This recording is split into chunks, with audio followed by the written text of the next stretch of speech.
The laughter echoed through the crowded bar like broken glass. Sarah Mitchell sat alone at the corner table, her military uniform drawing sneers and whispered comments from the group of Marines at the bar. She had come here to celebrate her acceptance into the elite Navy SEAL training program, the first woman ever to make it past the initial screening. But, instead of celebration, she found herself surrounded by doubt, mockery, and the crushing weight of proving herself in a world that didn't want her there. What happened next would become legend in military circles. In less than 3 minutes, 6 battle-hardened Marines would be on the floor, and Sarah's name would be whispered with respect rather than ridicule. But this story isn't just about one night in a bar. It's about a woman who refused to break, even when everything and everyone around her tried to shatter her dreams. Some say heroes are born. Others believe they're made through fire and pain. Sarah Mitchell's story proves that sometimes heroes are simply people who refuse to quit, no matter how loud the laughter gets. Sarah Mitchell grew up in a small town in Montana where the mountains touched the sky and dreams seemed impossible to reach. Her father, Tom Mitchell, was a retired Army sergeant who ran a small auto repair shop with hands that could fix anything broken. Her mother, Linda, worked as a nurse at the local hospital, healing people with the same gentle strength she used to raise Sarah and her younger brother Jake. From the moment Sarah could walk, she was different. While other girls played with dolls, she was outside climbing trees, wrestling with the neighborhood boys, and asking her father to teach her how to change oil in the old pickup truck. Tom would watch his daughter with a mixture of pride and concern. He knew she had something special inside her, but he also knew the world wasn't always kind to girls who wanted to be warriors. When Sarah was 8 years old, her father took her camping in the Glacier National Park. They hiked for miles through rough terrain, and Sarah never complained once. As they sat by the campfire that night, Tom pointed to the stars and told her stories about his time in the military. He spoke about brotherhood, honor, and the duty to protect those who couldn't protect themselves. Sarah listened with wide eyes, absorbing every word like a sponge. "Dad, could I be a soldier like you?" she asked, her small voice cutting through the crackling of the fire. Tom looked at his daughter, seeing something in her eyes that reminded him of himself at that age. "Sweetheart, you can be anything you want to be.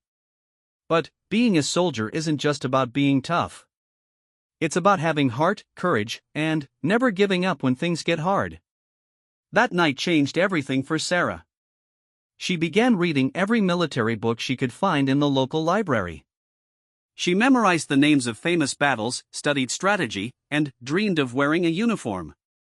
Her bedroom walls were covered with pictures of military heroes, both men and women, who had served their country with honor. In high school, Sarah joined every sport she could. She ran cross-country, played basketball, and even convinced the coach to let her try out for the wrestling team. The boys laughed at first, but their laughter died quickly when Sarah pinned the team captain in under 30 seconds during her first practice match. Word spread quickly through the small town about Tom Mitchell's daughter who could outrun, outfight, and outwork most of the boys her age. But, with recognition came challenges. Some people in town thought Sarah was trying too hard to be something she wasn't meant to be. They whispered that she should focus on more feminine activities. The criticism hurt, but Sarah learned to use it as fuel. Every negative comment became motivation to train harder, run faster, and prove them wrong. Her younger brother Jake became her biggest supporter and training partner.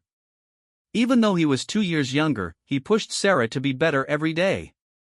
They would wake up at 5 in the morning to run through the hills surrounding their town. Jake would time her as she did push-ups, sit-ups, and pull-ups on the old tree swing their father had hung in the backyard years before. "Sarah's going to be a real soldier someday," Jake would tell anyone who would listen. "She's tougher than anyone I know." During her senior year of high school, a military recruiter visited their school.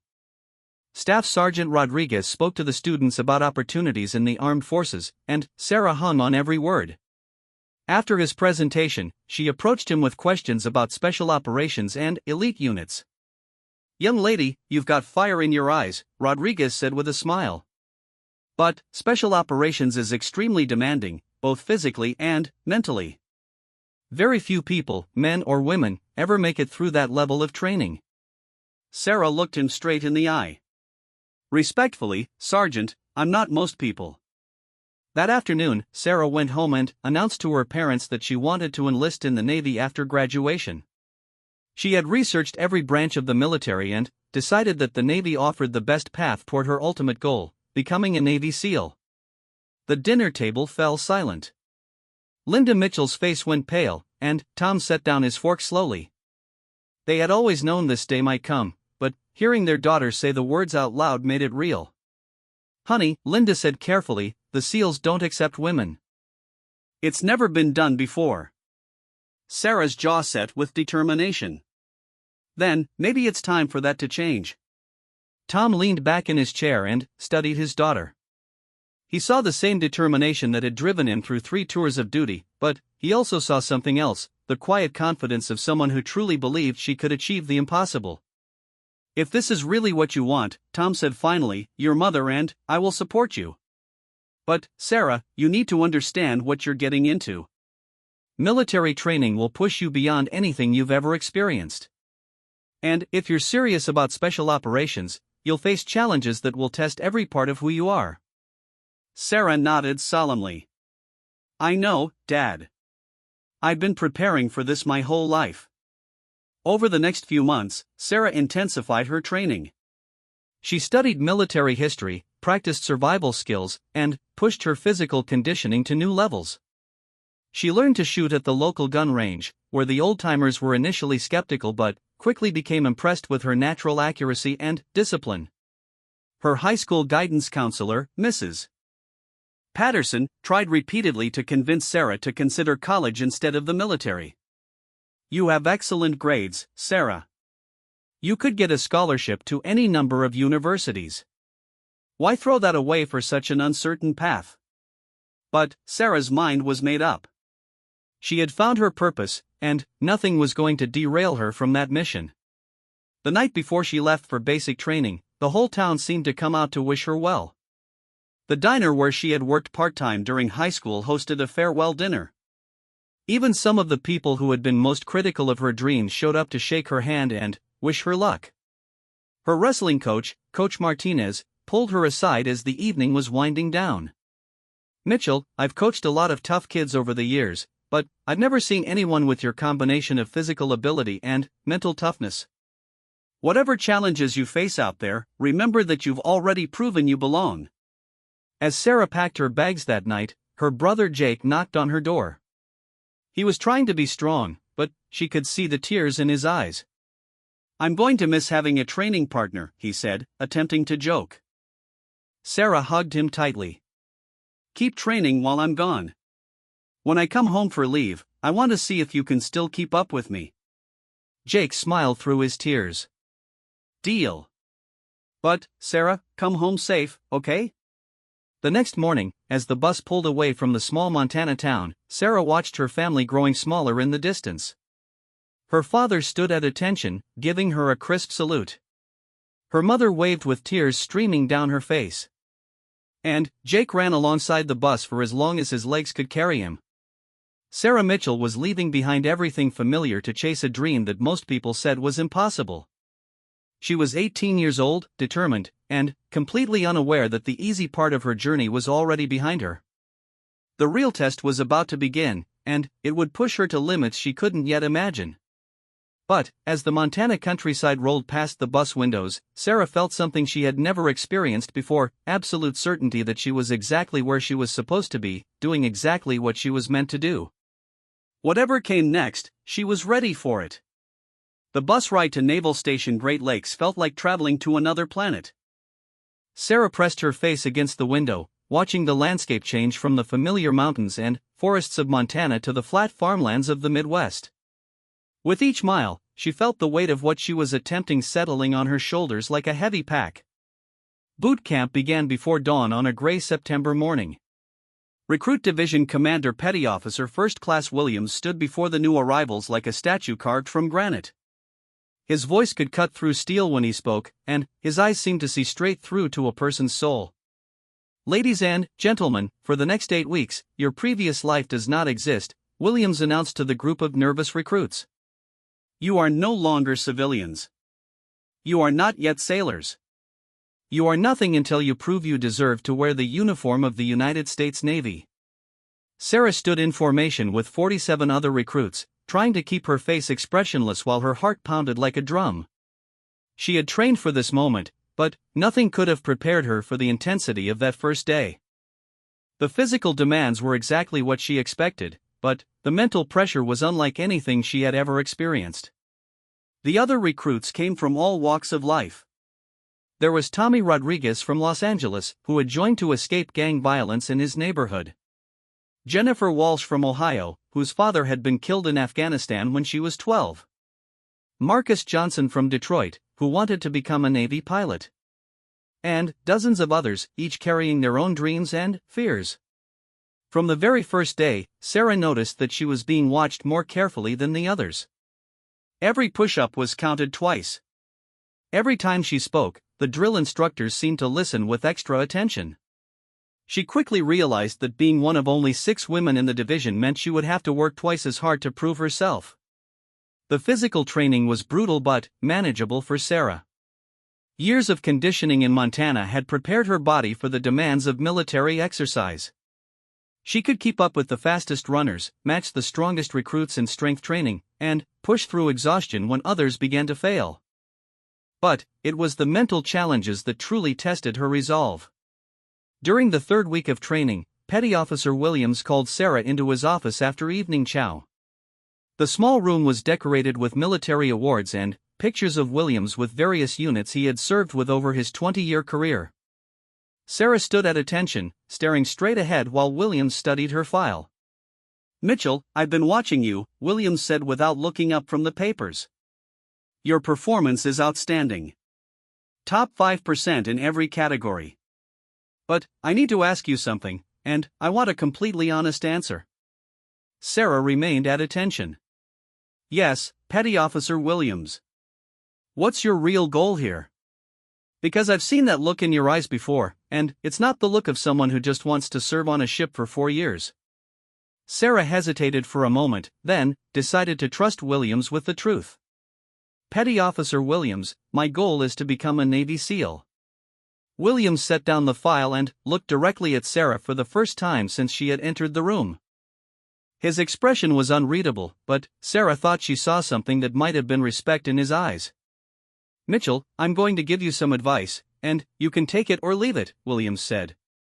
"The SEAL program is the most demanding training in the world. It's designed to break people, and it succeeds most of the time. The failure rate is over 80%, and that's for men who have been specifically recruited and prepared for that level of challenge." Sarah's jaw tightened, but she remained silent. Williams continued, "But here's the thing about SEALs that most people don't understand. It's not just about being the strongest or the fastest. It's about having an unbreakable will. It's about continuing to fight when your body is screaming at you to quit.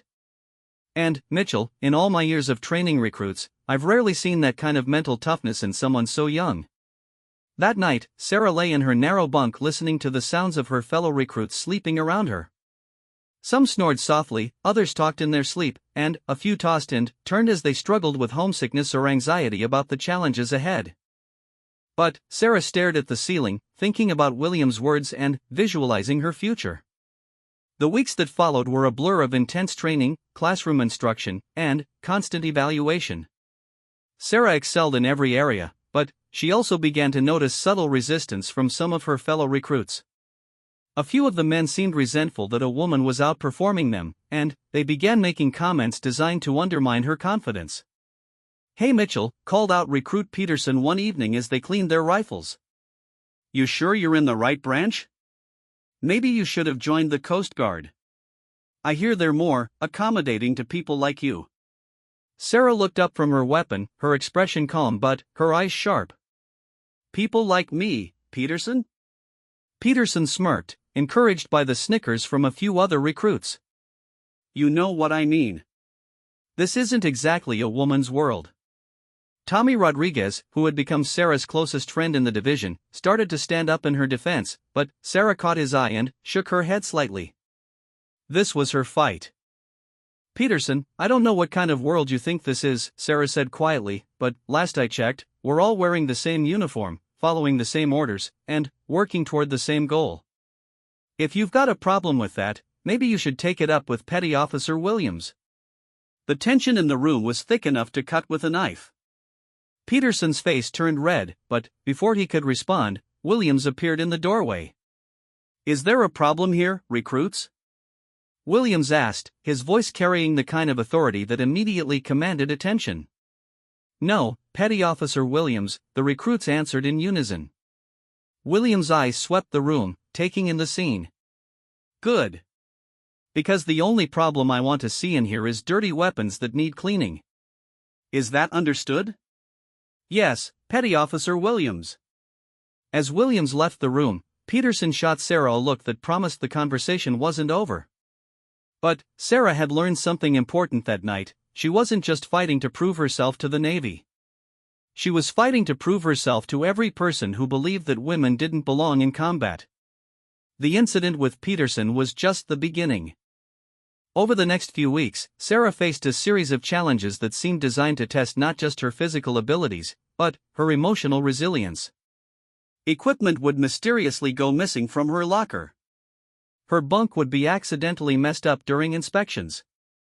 Small acts of sabotage that were almost impossible to prove but clearly intentional. Sarah never complained or reported the incidents. Instead, she used them as motivation to work even harder. She began waking up 30 minutes before reveille to double-check her equipment and prepare for the day. She studied longer, trained harder, and pushed herself to excel in every possible area. Her determination caught the attention of Chief Petty Officer Anderson, a grizzled veteran who served as the senior enlisted leader for their training unit. Anderson had served with SEALs during his career, and he recognized something special in Sarah's approach to adversity. "Mitchell, walk with me," Anderson said one afternoon after a particularly challenging obstacle course exercise. They walked in silence toward the edge of the training area, where they could speak privately. Anderson lit a cigarette and studied Sarah with the kind of intense scrutiny that made her feel like he was reading her thoughts. "I hear you want to be a SEAL," Anderson said finally. "Yes, Chief." Anderson nodded slowly. "I served with SEAL Team 3 for 2 years. Some of the finest warriors I've ever known. But here's what you need to understand about that community: they don't care if you're black, white, rich, poor, tall, short, or anything else. They care about one thing: can you be trusted to have their back when everything goes to hell?" Sarah listened intently, sensing that Anderson was about to share something important. "The training you're doing here is just the beginning," Anderson continued. "If you make it to SEAL selection, you'll face challenges that will test every part of who you are. But the real test isn't whether you can do 50 push-ups or swim 2 miles.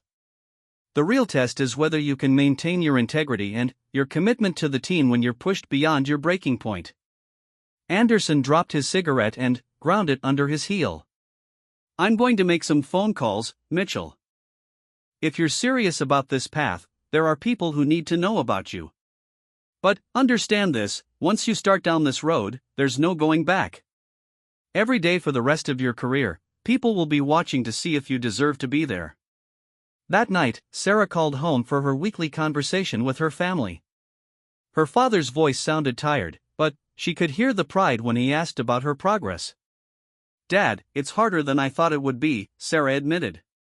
"Not the physical stuff, but dealing with people who don't think I belong here." Tom was quiet for a long moment. "Sweetheart, I faced some of that same resistance when I was a young soldier. People had to learn to trust me based on my actions, not their assumptions. You can't control what other people think, but you can control how you respond to their doubts." "I know, Dad. I just want to make sure I'm doing this for the right reasons." "Sarah, I've watched you prepare for this your whole life. You're not doing it to prove anything to anyone else. You're doing it because this is who you are. Don't let other people's limitations become your limitations." After the call, Sarah felt renewed confidence in her chosen path. She had 6 more weeks of boot camp ahead of her, and then, the real journey would begin. Every day brought new challenges, but also new opportunities to prove that she belonged exactly where she was. The final week of boot camp arrived faster than anyone expected. Sarah had not only survived the training but had emerged as one of the top performers in her division. During the graduation ceremony, as she stood in formation wearing her dress blue uniform, she felt a profound sense of accomplishment. Petty Officer Williams approached her after the ceremony. "Mitchell, I have something for you," he said, handing her an envelope. "This is a letter of recommendation for advanced training programs. Use it wisely." Sarah opened the envelope and read the letter. Williams had written a glowing assessment of her abilities and potential, specifically mentioning her suitability for special operations training. At the bottom, he had written a personal note: "Some people are born to do ordinary things extraordinarily well. Others are born to do extraordinary things. Don't let anyone convince you that you're the former." As Sarah prepared to leave Great Lakes for her next duty assignment, she reflected on everything she had learned during those 8 weeks. She had discovered that she was mentally tougher than she had ever imagined. She had learned to work as part of a team while maintaining her individual identity. Most importantly, she had proven to herself that her dream of becoming a SEAL wasn't just a childhood fantasy, it was a realistic goal that she was willing to sacrifice everything to achieve. The young woman who boarded the bus leaving Naval Station Great Lakes was fundamentally different from the girl who had arrived from Montana 2 months earlier.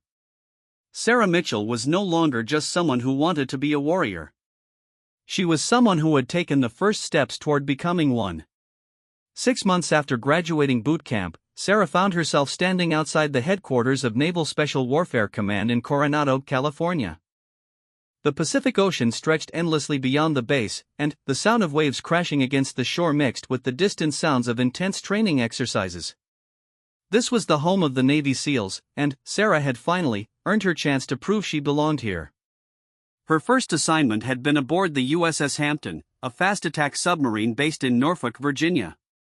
For 8 months, she served as a sonar technician, learning the complex systems that made modern naval warfare possible.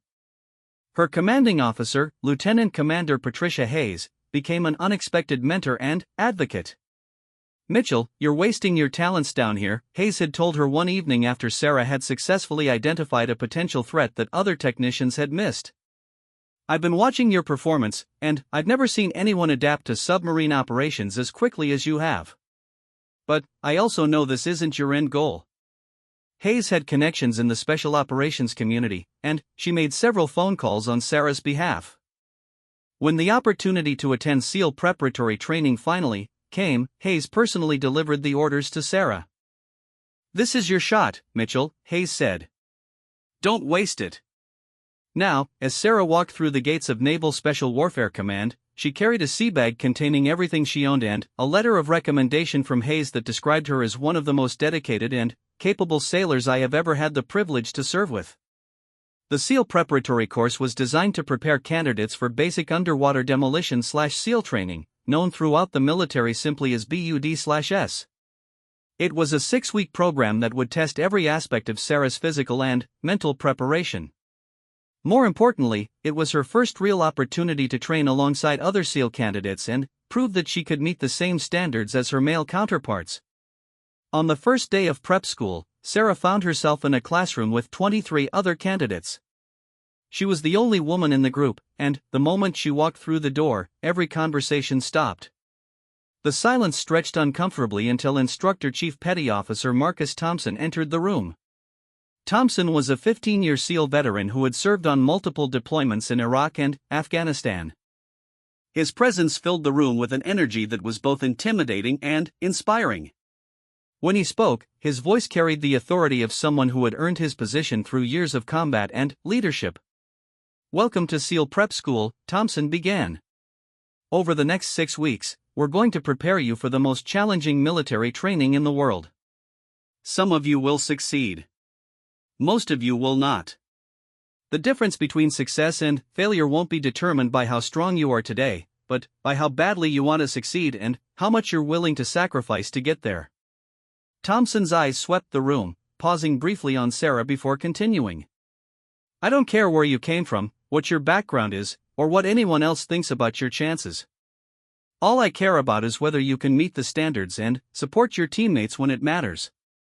The physical training began immediately.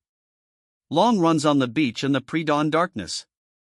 Endless sets of push-ups, sit-ups, and pull-ups. Swimming in the cold Pacific Ocean until their bodies were numb. But it was the mental challenges that separated this training from anything Sarah had experienced before. During the second week, the instructors introduced stress inoculation exercises designed to test how candidates performed under pressure. Sarah found herself tied up and thrown into a swimming pool, forced to untie herself underwater while holding her breath. She was blindfolded and required to navigate obstacle courses while instructors shouted conflicting directions. Every exercise was designed to create confusion and panic, testing whether candidates could maintain their composure when everything around them was chaos. One evening after a particularly brutal day of training, Sarah sat alone on the beach watching the sunset. She was exhausted, sore, and beginning to question whether she had what it took to succeed. The other candidates had gradually begun accepting her presence, but she could still feel the weight of their scrutiny every day. "Mind if I join you?"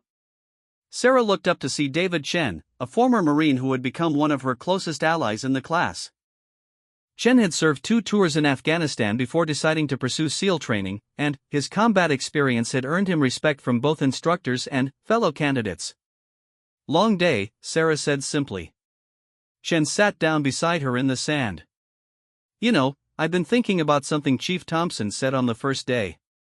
"What's that?" "He said the difference between success and failure is how badly we want this. I've been watching you for 3 weeks, and I've never seen anyone want something as much as you want this." Sarah was quiet for a moment, processing Chen's words. "Sometimes wanting something isn't enough, though." Chen shook his head. "Maybe not.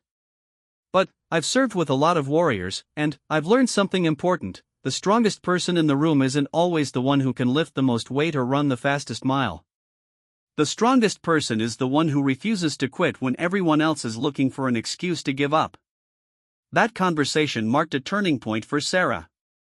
She stopped worrying about what others thought and focused entirely on her own performance. Every day, she pushed herself to be a little bit better than she had been the day before. She studied harder, trained longer, and approached every challenge with complete focus and determination. During the 5th week of prep school, the candidates faced their final major test, a 48-hour field exercise that would simulate the physical and mental demands of actual SEAL operations. They were divided into teams of 4 and given a series of missions to complete with minimal sleep, limited food, and constant pressure from instructors playing the role of enemy forces. Sarah was teamed with Chen, along with 2 other candidates, Jake Morrison, a former college football player from Texas, and Alex Rivera, a quiet but incredibly tough sailor from Puerto Rico. From the moment the exercise began, their team functioned like a well-oiled machine. The first mission required them to navigate 10 miles through difficult terrain while carrying heavy packs and avoiding instructor patrols. Sarah took point, using navigation skills her father had taught her during their camping trips in Montana. When Morrison began struggling with the weight of his pack, she redistributed some of his gear among the team without being asked. The second mission was an underwater demolition exercise that required precise timing and coordination. Rivera's swimming ability was weaker than the others, but Sarah and Chen worked together to help him maintain the pace without compromising the mission. When they successfully completed the task, Rivera looked at Sarah with genuine gratitude. "I couldn't have done that without you," he said simply. By the end of the exercise, their team had completed every mission successfully and had been recognized by the instructors as the most cohesive unit in the class. As they sat around a small fire that final night, exhausted but proud, Morrison expressed what they were all thinking. "You know, when I first saw Sarah in that classroom 6 weeks ago, I wasn't sure how this was going to work," Morrison admitted. "I'd never trained with a woman before, and I had all kinds of assumptions about what that would mean." Sarah looked up from the fire, waiting for him to continue. "I was wrong about everything," Morrison said. "You're not just as good as the rest of us. In some ways, you're better. You think differently, you solve problems differently, and you never stop fighting for the team." Chen nodded in agreement. "The teams need people like you, Sarah. People who bring different perspectives and different strengths. Anyone who can't see that is an idiot." The graduation ceremony for prep school was held on a Friday morning in front of the main administration building. Sarah's parents had flown in from Montana to attend, along with Jake, who had just finished his sophomore year of college. As Sarah stood in formation with the other successful candidates, she felt a profound sense of accomplishment. Chief Thompson addressed the graduates with words that Sarah would remember for the rest of her life. "You've proven that you have the basic tools necessary to begin SEAL training. But, understand this, what you've accomplished here is just the beginning. Bud/S will test every part of who you are, and it will try to break you in ways you can't imagine. The only way to succeed is to remember why you're here and to never, under any circumstances, give up." After the ceremony, Thompson pulled Sarah aside for a private conversation. "Mitchell, I want you to understand something," Thompson said. "In 3 weeks, when you begin BUD/S, you're going to face challenges that no woman has ever faced before. There will be people who want you to fail, and there will be moments when you want to quit." Sarah looked him directly in the eye. "Chief, I didn't come this far to quit now." Thompson smiled for the first time since Sarah had met him. "That's what I was hoping you'd say. You've got something special, Mitchell. Don't let anyone convince you otherwise." That afternoon, as Sarah walked along the beach with her family, her father asked her if she was ready for what came next. "Dad, I've been ready for this my whole life," Sarah replied. "Everything that's happened up to now has been preparation for BUD/S. I know it's going to be the hardest thing I've ever done, but I also know I belong here." Tom Mitchell looked at his daughter and saw something he had never quite seen before: complete confidence in her own abilities. Sarah wasn't just hoping to become a SEAL anymore. She was expecting to become one. "Your mother and I are so proud of you," Tom said. "Whatever happens next, you've already accomplished something incredible." As the sun set over the Pacific Ocean, Sarah stood with her family and thought about the journey that had brought her to this point. Tomorrow, she would begin the most challenging phase of her military career. In 3 weeks, she would start BUD/S training and begin the final push toward her ultimate goal. But, tonight, she allowed herself to feel proud of what she had already achieved. She had proven that she could compete at the highest levels of military training. She had earned the respect of her instructors and fellow candidates.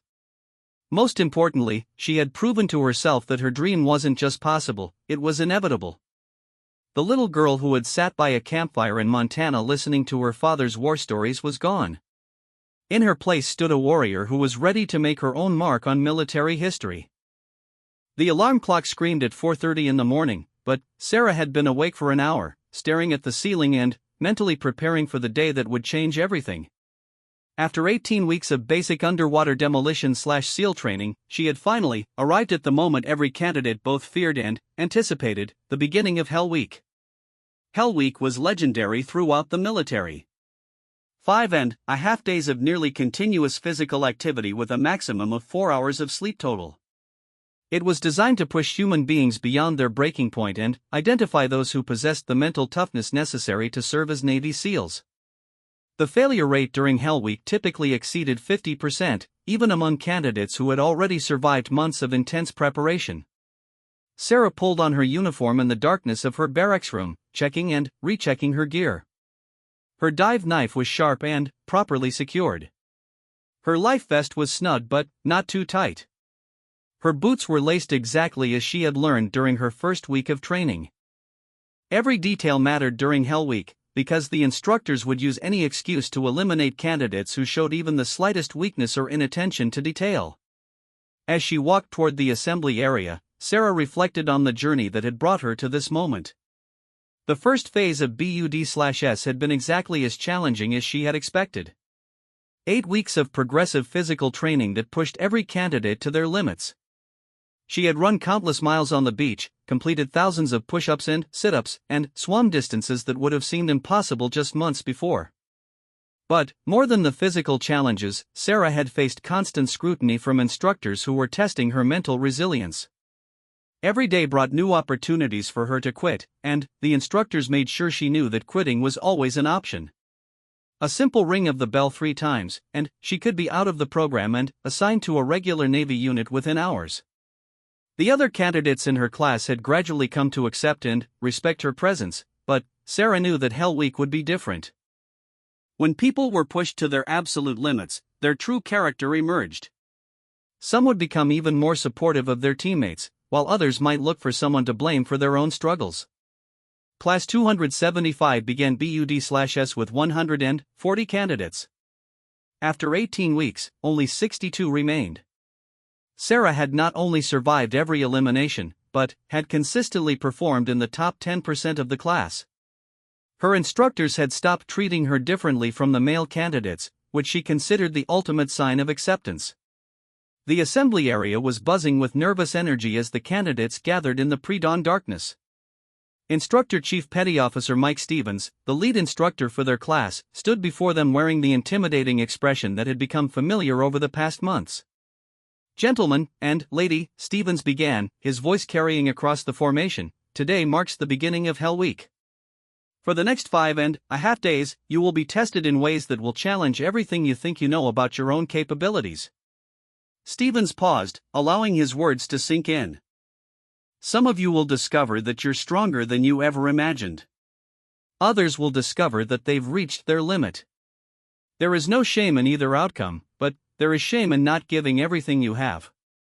The first event was a 14-mile run along the beach, followed immediately by a 2-mile ocean swim in 60-degree water. The candidates would be carrying full gear, including inflatable boats that teams of 6 would have to transport over their heads during portions of the run. Sarah found herself assigned to Boat Crew 3, along with 5 other candidates she had trained with throughout BUD/S. The crew included Chen, who had become one of her closest friends and most trusted training partners. Also in the crew were Martinez, a former Army Ranger from El Paso, Williams, a college wrestler from Iowa, Thompson, a firefighter from Chicago, and Anderson, a former Marine from North Carolina. As they lifted the heavy inflatable boat over their heads and began running down the beach, Sarah felt a familiar surge of energy. This was what she had trained for her entire life. Every step was taking her closer to her goal of becoming a Navy SEAL. The run was brutal, but Sarah's crew worked together seamlessly. When Williams began struggling with the weight of the boat, the others adjusted their pace without being asked. When Martinez stumbled in the soft sand, Chen and Anderson immediately moved to support him. By the time they reached the transition point for the swim, their crew was among the first to arrive. The ocean swim was where Hell Week began to claim its first casualties. The cold water immediately sapped energy from the candidates, and the weight of their gear made every stroke a monumental effort. Sarah had always been a strong swimmer, but the combination of fatigue from the run and the shock of the cold water tested even her abilities. Halfway through the swim, she noticed that Thompson was falling behind. His face had turned pale, and his stroke rhythm was becoming erratic. Sarah knew the signs of someone approaching their breaking point. "Thompson, stay with me," she called out, adjusting her pace to match his. "We're going to finish this together." Thompson looked at her with exhaustion in his eyes, but nodded and focused on maintaining his stroke. For the next mile, Sarah swam beside him, offering encouragement and helping him maintain the pace necessary to complete the event within the time limit. When they finally reached the shore, Thompson collapsed in the sand, gasping for breath. Sarah knelt beside him, making sure he was okay before helping him to his feet. "Thanks, Mitchell," Thompson said quietly. "I wouldn't have made it without you." The next 18 hours became a blur of continuous physical challenges.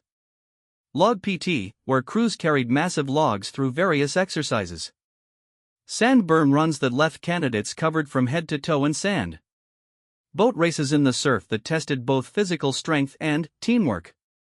Through it all, the instructors maintained constant pressure, looking for any sign that a candidate was ready to quit. By Tuesday morning, the class had already lost 8 candidates. The cold, the fatigue, and the relentless pressure were taking their toll. Sarah felt the exhaustion in every muscle of her body, but her mind remained focused on the goal.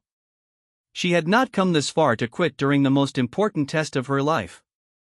Wednesday brought the infamous Around the World event, where boat crews had to navigate around the entire island of Coronado while carrying their boats and gear. The distance was nearly 30 miles, and crews had to complete the journey within a strict time limit. Sarah's crew started strong, but, by the halfway point, the combination of sleep deprivation and physical exhaustion was affecting everyone's performance. Anderson began showing signs of hypothermia, and Martinez was having difficulty maintaining his footing in the soft sand. It was during this event that Sarah demonstrated the leadership qualities that would later make her legendary among SEAL instructors. Without being asked, she began redistributing gear among the crew members, taking extra weight herself to help those who were struggling. She constantly encouraged her teammates, reminding them of how far they had already come and how close they were to achieving their goal. "Listen to me," Sarah said during a brief rest stop, looking each of her crew members in the eye. "We've been through 18 weeks of training to get to this point. We've survived everything they've thrown at us so far. We are not going to quit now when we're this close to the finish line." Chen, despite his own exhaustion, smiled at Sarah's words. "She's right. We've got this. One step at a time, 1 mile at a time, until we're done." The crew finished the Around the World event in third place overall, despite the challenges they had faced. As they crossed the finish line, Stevens was waiting for them with an expression that might have been approval. "Boat Crew 3, that was an outstanding display of teamwork and leadership," Stevens said. "Mitchell, excellent job keeping your crew together when it mattered." Thursday brought the most challenging day of Hell Week, the medical evaluation combined with the infamous surf torture exercise. Candidates had to link arms and sit in the freezing surf for hours while instructors evaluated their mental state and physical condition. As Sarah sat in the cold water, feeling the waves crash over her body, she thought about her father's words from years before: "Being a soldier isn't just about being tough. It's about having heart, courage, and never giving up when things get hard." The water was so cold that she could barely feel her legs, but Sarah focused on her breathing and maintaining her composure. Around her, she could hear some candidates beginning to break down mentally. The combination of sleep deprivation, physical exhaustion, and the extreme cold was pushing everyone to their limits. "Mitchell," Stevens called out, walking over to where Sarah sat in the surf. "How are you feeling?" Sarah looked up at him with clear eyes, despite the exhaustion and cold. "Outstanding, Instructor Stevens." Stevens studied her for a long moment. "Are you ready to quit?" "No, Instructor Stevens." "Why not? This would be a good time to quit. You've already proven you're tough. No one would blame you for ringing the bell right now." Sarah's voice was steady and strong. "Because this is exactly where I belong, Instructor Stevens. This is what I was born to do." Stevens nodded slightly and moved on to the next candidate. Sarah had passed another crucial test. Friday morning brought the final major event of Hell Week, a combined operation that required boat crews to navigate to a specific location, conduct a simulated mission, and return to base within a tight timeline. Sarah's crew had survived the entire week intact, one of only 3 crews to accomplish that feat. As they prepared for the final event, Sarah looked at her teammates and realized something profound had happened during the week. They were no longer just 6 individuals who had been assigned to work together. They had become a genuine team, forged by shared hardship and mutual support. The final event went smoothly, with Sarah's crew completing their mission efficiently and returning to base ahead of schedule. As they carried their boat up the beach for the last time, Sarah felt a mixture of exhaustion, pride, and anticipation. Hell Week concluded with a ceremony that was both celebration and memorial. Of the 62 candidates who had started the week, only 34 remained. Those who had quit during the week were acknowledged for their effort and courage, but those who had completed Hell Week had earned something special: the knowledge that they possessed the mental toughness necessary to serve as Navy SEALs. Stevens stood before the survivors, his expression showing a level of respect that hadn't been there a week before. "You have completed the most challenging week in military training," Stevens announced. "You have discovered something about yourselves that most people will never know. You have the ability to continue fighting when your body and mind are telling you to quit." He paused, looking directly at Sarah for a moment before continuing. "But understand this: Hell Week is not the end of your training. It's just the beginning of the most challenging phase. You still have months of training ahead of you, and many more opportunities to fail. What you've proven this week is that you have the foundation necessary to succeed. After the ceremony, Sarah called her family from the barracks phone. Her father's voice cracked with emotion when she told him she had completed Hell Week. "Sweetheart, I am so proud of you," Tom said. "You've accomplished something that less than 1% of people could ever do." "Thanks, Dad. But I'm not done yet. I still have second and third phase to complete." "Sarah," her father said seriously, "whatever happens from here, you've already proven everything you set out to prove. You've shown that women can succeed at the highest levels of military training. You've earned your place among the elite." That night, as Sarah lay in her bunk reflecting on the week, she realized that Hell Week had changed her in ways she was still discovering. She had proven her physical toughness and mental resilience, but, more importantly, she had discovered her capacity for leadership under the most extreme circumstances. The young woman who had arrived at BUD/S 18 weeks ago had been driven by a desire to prove herself. The woman who had completed Hell Week was driven by something deeper, the knowledge that she belonged exactly where she was and that she had the ability to help others succeed as well. Tomorrow would bring new challenges as she began the second phase of BUD/S training. But tonight, Sarah Mitchell could sleep peacefully, knowing that she had passed the ultimate test of her character and emerged stronger than she had ever imagined possible. 8 months after completing Hell Week, Sarah Mitchell sat in a crowded bar in Virginia Beach, wearing her dress uniform adorned with the gold trident pin that marked her as a fully qualified Navy SEAL. She had requested this meeting, choosing a civilian establishment where she could speak freely without the formal constraints of military protocol. Across from her sat Admiral Patricia Morrison, the highest-ranking woman in naval special warfare and the person who had the authority to make Sarah's ultimate dream a reality. The completion of BUD/S had been just the beginning of Sarah's journey. After surviving Hell Week, she had excelled in second-phase diving operations and third-phase land warfare training. She had graduated in the top 5 of her class and had been immediately selected for the Advanced Special Operations Combat Medic course. Her performance there had been exceptional, earning her recognition as the honor graduate and catching the attention of senior leadership throughout the SEAL community. But graduating from BUD/S and earning the Trident was only part of Sarah's goal. What she really wanted was to serve on an operational SEAL team, deploying on real missions where her training could make a difference. And that's where she had encountered an unexpected obstacle. "Lieutenant Mitchell," Admiral Morrison began, her voice carrying the authority of someone who had spent 30 years breaking barriers in the military, "your record speaks for itself. Outstanding performance in every phase of training, natural leadership abilities, and the respect of your instructors and peers. But I'm sure you understand why you requested this meeting." Sarah nodded, choosing her words carefully. "Yes, ma'am. I've been assigned to training positions for the past 8 months, despite my requests for operational deployment. I understand the complexities involved, but I believe I'm ready to serve in a direct combat role." Admiral Morrison leaned back in her chair, studying Sarah with the intense scrutiny that had become familiar during her military career. "Sarah, may I speak to you completely off the record for a moment?"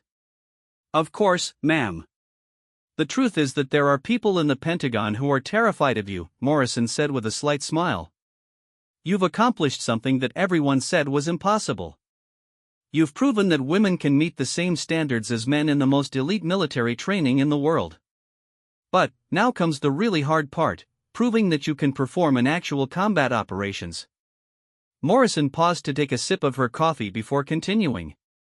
"There are political considerations that go far beyond your individual qualifications. If you deploy and something goes wrong, there will be people who use that as evidence that women don't belong in special operations. If you deploy and everything goes perfectly, there will be people who claim it was because you received special treatment." Sarah felt a flash of frustration. "With respect, ma'am, I didn't go through all of this training to be a symbol or a political statement. I did it because I want to serve my country in the most meaningful way possible." "I know that, and that's exactly why you're going to get your chance," Morrison replied. "SEAL Team 7 is deploying to Afghanistan in 6 weeks. They've specifically requested you for their team based on your medical training and your performance evaluations." Sarah felt her heart skip a beat. This was the opportunity she had been working toward her entire adult life. Morrison continued, but I need you to understand what you're walking into. Team 7 has a reputation as one of the most aggressive and effective SEAL teams in the community. Their last deployment had a 97% mission success rate, but they also took significant casualties. The team leader, Commander Jake Reynolds, is a 15-year veteran who has served multiple deployments in Iraq and Afghanistan. His men are completely loyal to him, and they've specifically requested you because they believe you can contribute to their mission success.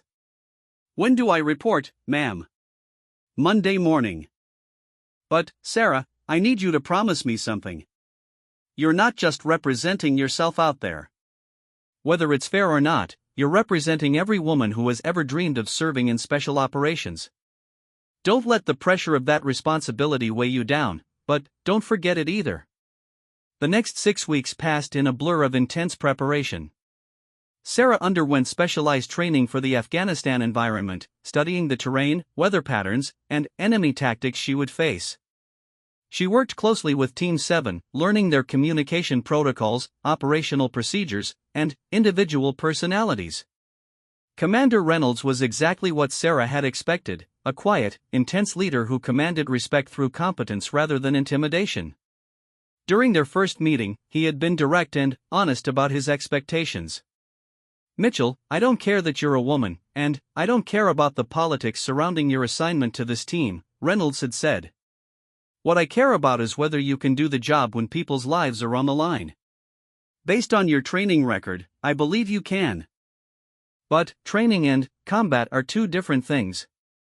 The team consisted of 8 operators, each bringing specialized skills to the unit.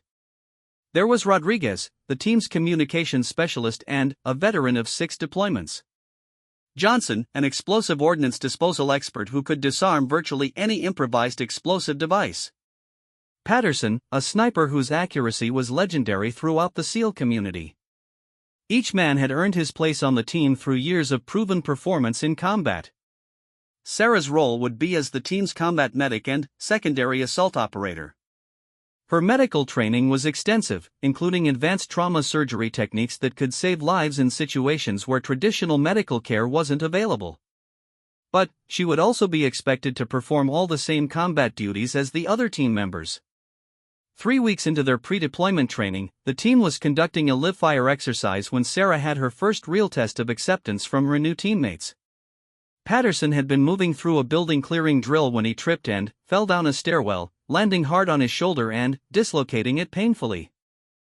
Sarah was the first to reach him, immediately assessing his injury while keeping one eye on the tactical situation around them. The exercise was still ongoing, with simulated enemy fire coming from multiple directions. "Patterson, I'm going to reset your shoulder, but it's going to hurt like hell," Sarah said, already preparing the necessary equipment. "Just do it, Mitchell," Patterson replied through gritted teeth. Sarah performed the procedure quickly and efficiently, relocating Patterson's shoulder while maintaining tactical awareness of their surroundings. Within minutes, she had Patterson stabilized and ready to continue the exercise. After the training ended, Patterson approached Sarah privately. "That was some of the best field medicine I've ever seen," he said simply. "Thanks for taking care of me." Word of the incident spread quickly through Team 7, and Sarah noticed a subtle but significant shift in how the other operators treated her. She was no longer the new person trying to prove herself. She had become a trusted member of the team. The deployment to Afghanistan began on a cold February morning. Sarah stood on the tarmac at Naval Air Station Norfolk, watching as their gear was loaded onto the transport aircraft that would take them halfway around the world. Her parents had come to see her off, and the goodbye was emotional but brief. "Sweetheart, we're so proud of everything you've accomplished," her father said, embracing her tightly. "Come home safe." "I will, Dad. I promise." The flight to Afghanistan took 18 hours, with refueling stops in Germany and Qatar. Sarah used the time to review mission briefings and study intelligence reports about their area of operations.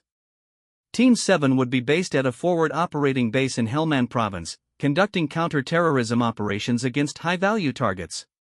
Their first mission came just 72 hours after arriving in country. Intelligence had located a Taliban commander who was coordinating attacks against coalition forces. The target was holed up in a compound in a remote village, surrounded by civilians and protected by an unknown number of fighters. The mission required a precision approach, fast insertion, rapid assault on the target compound, capture or kill the commander, and extraction before enemy reinforcements could arrive. It was exactly the type of operation that SEAL teams specialized in, but it was also Sarah's first real combat mission. As the team prepared their gear in the pre-dawn darkness, Sarah felt a familiar combination of nerves and excitement. This was what she had trained for her entire adult life. Everything that had happened before, boot camp, Bud/S, Hell Week, advanced training, had been preparation for this moment. Commander Reynolds gathered the team for a final briefing before they boarded the helicopters that would take them to the target area. "This is a straightforward direct action mission," Reynolds said, pointing to satellite photos of the target compound. "Fast and clean. Rodriguez and Johnson will secure the perimeter. Patterson will provide overwatch from the adjacent building. Mitchell, Williams, Thompson, and I will clear the main structure." Questions? Sarah raised her hand. "Rules of engagement, sir?" "Capture if possible, kill if necessary." "But, remember, there are civilians in the area." "Positive identification before engaging any target." The helicopter ride to the target area took 40 minutes, flying low through mountainous terrain to avoid detection. Sarah sat in the aircraft, checking and rechecking her equipment while mentally rehearsing the mission plan. Her medical kit was carefully organized and easily accessible. Her rifle was loaded and ready. Her communications equipment was functioning perfectly. As they approached the landing zone, the pilot's voice crackled over the intercom, 2 minutes out. Sarah felt the familiar surge of adrenaline that she had experienced during training exercises, but this time it was different. This time, the bullets would be real, and people's lives would depend on her performance. The helicopter touched down in a cloud of dust, and Team 7 moved quickly toward their objective. The night was quiet except for the distant sound of dogs barking and the soft footsteps of the operators moving across the rocky terrain. As they reached the outer wall of the target compound, Sarah could see the intelligence had been accurate. The building was exactly as described, with 2 guards visible at the front entrance and dim lights glowing from several windows. Reynolds gave the signal, and the assault began. Johnson used a small explosive charge to breach the compound wall, creating an entry point away from the main gate. Rodriguez immediately moved to secure the breach, ensuring no enemy fighters could escape or reinforce the building. Patterson took position on the adjacent rooftop, providing sniper support for the assault team. Sarah followed Reynolds, Williams, and Thompson through the breach and toward the main building. Her heart was pounding, but her training took over completely. Every movement was precise and deliberate. Every corner was checked carefully before advancing. Every potential threat was evaluated and addressed. As they reached the building entrance, gunfire erupted from inside. Muzzle flashes lit up the darkness, and bullets shattered the mud brick walls around them. Sarah pressed herself against the wall beside the doorway, waiting for Reynolds' signal to enter. Flashbang, 10 seconds, Reynolds called out, pulling a stun grenade from his vest. The explosion lit up the interior of the building like daylight, followed immediately by the team's entry. Sarah was third through the door, her rifle ready and her eyes scanning for targets. The interior of the building was exactly as the intelligence had described, a central room with doorways leading to smaller chambers. 2 Taliban fighters were on the floor, disoriented by the flashbang grenade. Williams and Thompson quickly secured them while Sarah and Reynolds moved toward the back of the building where the commander was believed to be hiding. As they approached the final room, Sarah heard a sound that made her blood run cold, the cry of a young child from behind the door they were about to breach. Reynolds heard it too and immediately signaled for the team to halt. The mission parameters had just become infinitely more complicated.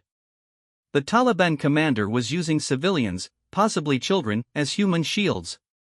What happened next would test everything Sarah had learned about combat decision-making, tactical thinking, and moral courage under extreme pressure. The choices made in the next few minutes would determine not only the success of the mission, but the lives of everyone in that building. Sarah Mitchell had dreamed of this moment her entire life. Now, faced with the reality of combat, she was about to discover what kind of warrior she truly was.